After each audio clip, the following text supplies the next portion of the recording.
Navegamos entre páginas y personajes y seguimos la pluma de quien escribe. Encontramos la palabra justa para dejarnos llevar por la imaginación. Literatura, recomendaciones y otras yerbas con Dani Morán. Daniel es un árbol, un libro, una abeja, volando entre tantas en una colmena. Bomba Etérea.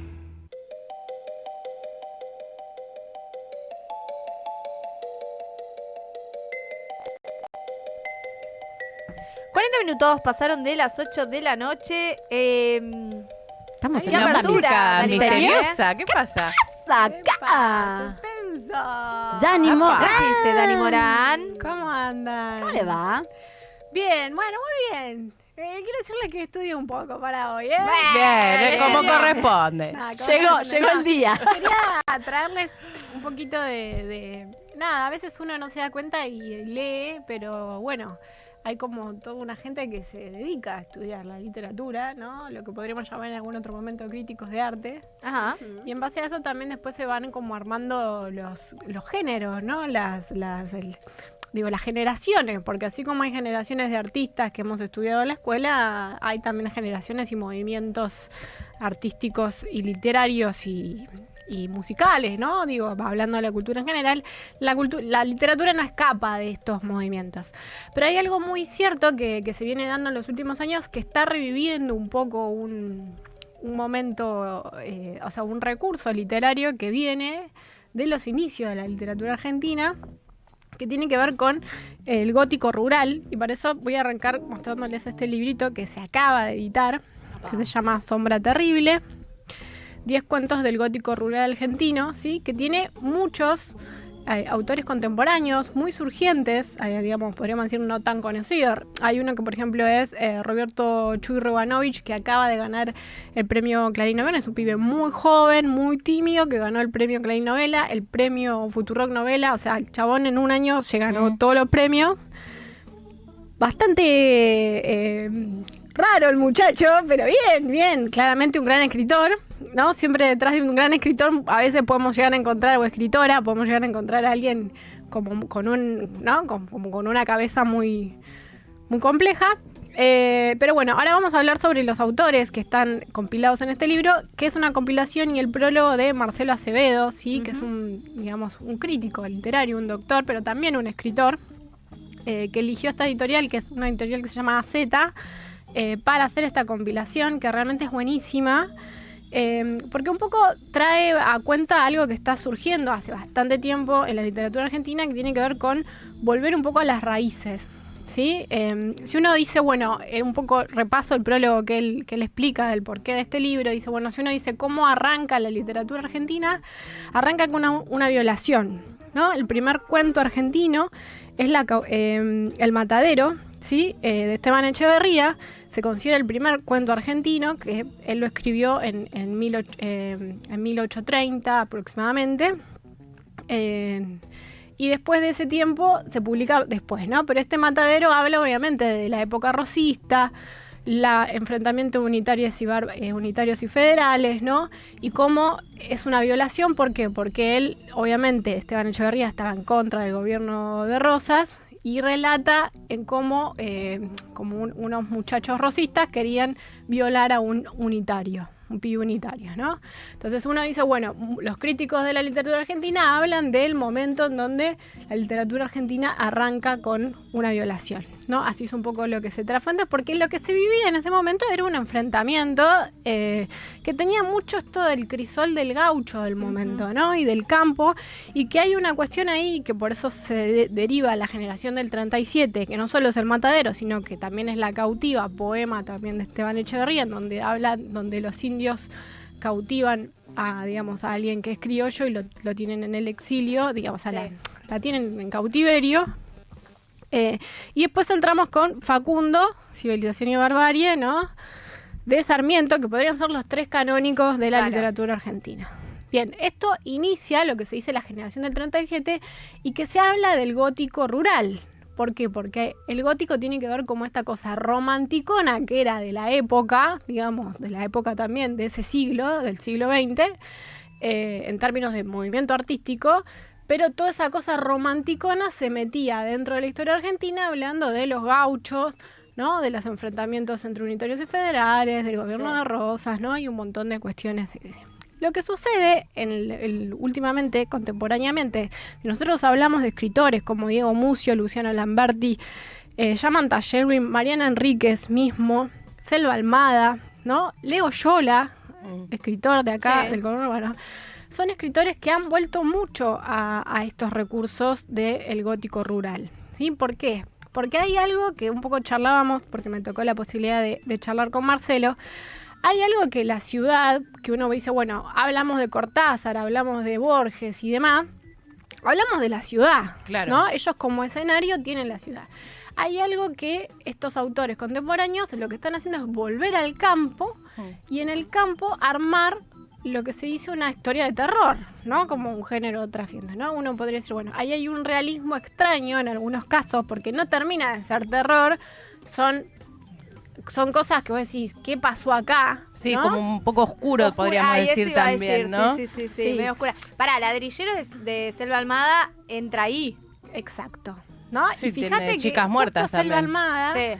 Selva Almada tiene libro algo ese, que trabaja mucho con narraciones extensas, que uno a veces la lee y pareciera como si pudiera estar viendo el polvo que está sucediendo en el contexto. Ella elige los escenarios serranos, los escenarios como por fuera de las afueras de las ciudades, porque obviamente tienen otro ritmo. Claro. ¿No? La literatura de este momento, que era la literatura, podríamos decir, por eso ahora se dice el gaucho punk, ¿no? Como que hay una literatura que se llama el gaucho punk, pero que esa está más vinculada al humor, podríamos decir, o a una ciencia ficción. Pero hay unas cosas que están volviendo en este momento en la literatura de los contemporáneos en donde eligen ir a, por ejemplo, Mariana Enríquez es una gran buscadora de estos recursos. Ella le encanta todo lo que tiene que ver con la brujería, pero no la brujería de las cartas, sino la brujería de el gauchito Gil, de la curandera. De la curandera, claro. el ritual de matar a alguien, ¿no? Como estas cosas que también... la magia negra, podríamos decir. Claro, sí. Y que en realidad uno dice, bueno, eso es muy común en los ámbitos rurales, Sí, ¿no? Podríamos decir, los grandes también santos y santas nacen y tienen sus espacios en estos lugares, más allá que después tienen una iglesia en la capital, ¿no? Decir, bueno, un santuario, son parte de estos territorios. Entonces hay algo de las generaciones actuales que están un poco volviendo a estos recursos, y este librito es muy bueno porque, lo voy a agarrar, porque recopila a Leandro Ábalos Blacha, Flor Canosa, que se las recomiendo mucho, es una escritora muy joven, que voy a traer si quieren la próxima, Lenguaje Materno, Lengua Madre, Bien. es una de sus novelas muy conocidas, en donde trabaja la cuestión femenina de la maternidad en una ciencia ficción, ¿no? Está parada desde ese lugar. Y también está dentro de este canon un poco de ficción extraña. Ya dije Roberto Churrainovich, Virgi Garcina, Juana Manuela Gorriti, Luciana Lamberti, Juan Machado, Juan Matio, que es un gran también crítico y escritor de todo este tipo de literatura, Mariano Quirós igual. Y quería también remarcar mucho porque Marcelo hizo un trabajo muy especial con este libro, que fue traer a dos escritoras históricas de esta época, que podríamos decir que es de la generación del 37 o de los 1800 en Argentina, que son Ada María Efraín y Juana Manuela Gorriti, ¿sí? Y quería contarles un poco, les traje las fotitos de ellas como para que las podamos... o sea, en este compilado de escritores él de puso actuales estas metió... dos escritoras, Bien. ¿sí? Que una es la primera, podríamos decir, se considera la primera novelista mujer argentina, ¿sí? Que hablamos de Juana Manuela Gorriti, no sé si está ahí Juana. Bueno, Juana es salteña, ¿sí? Era más, podríamos decir, de la parte de los unitarios, pero su familia Gorriti se tuvo que exiliar en un momento a Bolivia. Y ella, bueno, empieza un poco, por todo lo que vivió su familia, a escribir en términos de toda esta cuestión gótica y de las memorias de los enfrentamientos y demás. Esta mujer se exilia, Juana Manuela, a Bolivia y se termina casando con quien fue después presidente de Bolivia, ¿sí? Manuel Isidoro Belzu. Y después se separa de este hombre y se va con sus 2 hijas a Lima, en donde ahí sí empieza su carrera literaria, una vez separada, ¿no? Estamos hablando de mujeres del 1800. Sí, obvio. Que se sentaron a escribir y que un día dijeron, me llevo a las pibas, y se fue a vivir a otro país, y ahí arranca su época, digamos, de sentarse a escribir, en donde termina de decidir, por decir de alguna forma, que quiere ser escritora. Y obviamente, como sucede con todas las mujeres de esta época, la publican muchos años después. Lo que hace Marcelo es poner algunos de los repasos de esta novelista como una recopilación de relatos que se llama El lucero del manantial, episodios de la dictadura de Don Juan Manuel de Rosas, ¿no? O sea, la mujer escribiendo la dictadura de Juan Manuel de Rosas. Y otra muy contemporánea a ella, también conocida, esta es más de nuestro nicho, ¿no? Nació en 1880, es Ada María Eflain. Eflain. Tenemos una calle acá en Castelar. Bueno, Ada María Eflain estudió, sí, en el Colegio Nacional de Buenos Aires y fue una de las primeras mujeres en participar en el folletín del diario La Prensa en ese momento. Y estuvo muy también vinculada a los viajes, ¿sí? Ella buscaba grupos de mujeres y junto con las maestras era como una especie de viajera y escritora, ¿no? Como toda la quisiera ser en ese momento, ejercer en ese momento.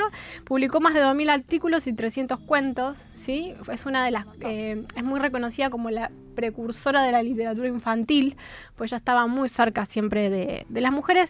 Y bueno, traje algunos relatos que encontré sobre esta cuestión de su viaje, digamos, de ese vínculo con su viaje.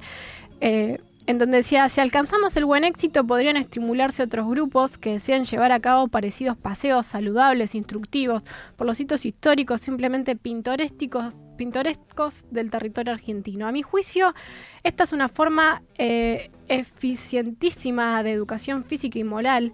La mujer extiende sus propios horizontes, adquiere conocimientos geográficos valiosos, comprende y se vincula más al alma nacional y desarrolla energías que son fuerzas vitales latentes en todas las mujeres condenadas por ambientes de ficción o por necesidades profesionales o a vivir ovilladas durante meses o años en ciudades, en aulas o en oficinas, ¿no? Esto decía, era como una mujer que viajaba por Argentina y escribía, relataba, ¿no? Y tenía una fiel compañera que se dice que convivió con ella, era maestra también, una maestra cordobesa que fue su compañera, que viajaban juntas y escribían. Me hace acordar mucho a Eve Ward. Eve también era una gran viajera y también tenía vínculo con la educación. Pero bueno, es increíble esta recompilación de Sombras Terribles, en donde obviamente vemos, por ejemplo, el cuento de Flor Canosa habla de una especie de gualicho que sucede, ¿no? en los territorios del campo. Pero bueno, realmente es muy bueno poder leer la literatura viendo siempre a veces el escenario que eligen los escritores y escritoras para escribir. Y lo que sí podemos decir que en los contemporáneos, como los que acabo de nombrar, que son de los más famosos de la historia argentina, lo que aparece, que es muy nuestro, es el campo, ¿no? Que no es igual que cualquier otro campo, ¿no? Porque también suceden cuestiones que son muy de nuestro país y que estos un poco decían, ¿no? Como que ya la ciudad, en esto de que estamos todos saturados, ya no es un espacio tanto que nos permita fantasear o pensar otros universos, ¿no? Bien. Hay algo del campo que vuelve y que vuelve con la posibilidad de crear ficciones extrañas y también de terror. Sombra Terrible. Sombra terrible. La Sí, recomendación. recopilación de Marcelo Acevedo, un gran escritor y crítico literario 10 argentino. cuentos del gótico rural argentino. Me encanta, vamos a por eso. Y aparte el precio, ahí lo estoy viendo. Sí, 18.000 pesitos. Nada mal, ¿eh? Estuvo presentado en la FED, en la Feria del Libro de Editores. Sí. Y es una editorial que también, son una editorial que trabaja con la educación, entonces por eso los libros a veces son más económicos, porque también publican Para que sepan, claro, más accesibles. cosas para las escuelas. Bien ahí. Gracias, Dani Morán, por la recomendación del día de hoy. Yo personalmente me lo voy a buscar, Sí, lo voy a está leer buenísimo. y después te cuento Bárbaro, qué me onda? pareció. ¿Qué ¿Qué me onda? pareció? Dani Morán pasó acá con otra de sus recomendaciones literarias por Bomba Eteria.